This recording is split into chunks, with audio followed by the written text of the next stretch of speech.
Hi, I'm Steve Silberman, and I'm the author of NeuroTribes, The Legacy of Autism and the Future of Neurodiversity.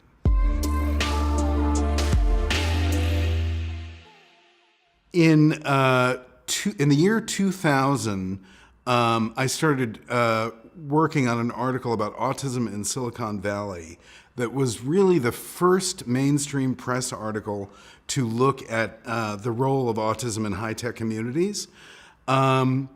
And that article came out in Wired magazine in 2001.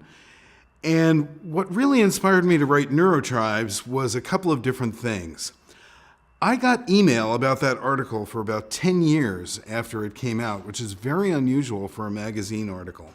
Usually magazine articles are basically forgotten overnight.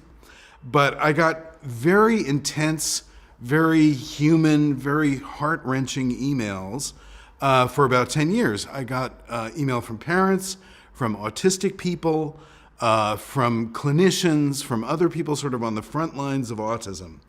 And these emails were very much about basic problems in human living, like accessing housing or getting access to healthcare or getting your kid a diagnosis. People were on long waiting lists.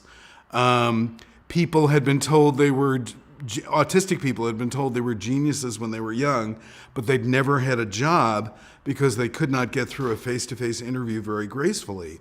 And so I saw all this tremendous amount of human suffering. Meanwhile, in that 10-year period, the world was sort of becoming obsessed with autism, but it was becoming obsessed with a different question. It was becoming obsessed with the question of whether or not vaccines cause autism. And so if there was an article in the news about autism, even if it had nothing to do with vaccines, the comment section, if it was online, would be dominated by an angry argument about vaccines. And if you said that vaccines didn't cause autism and that that's what the studies show, you would be accused of being a shill for big pharma.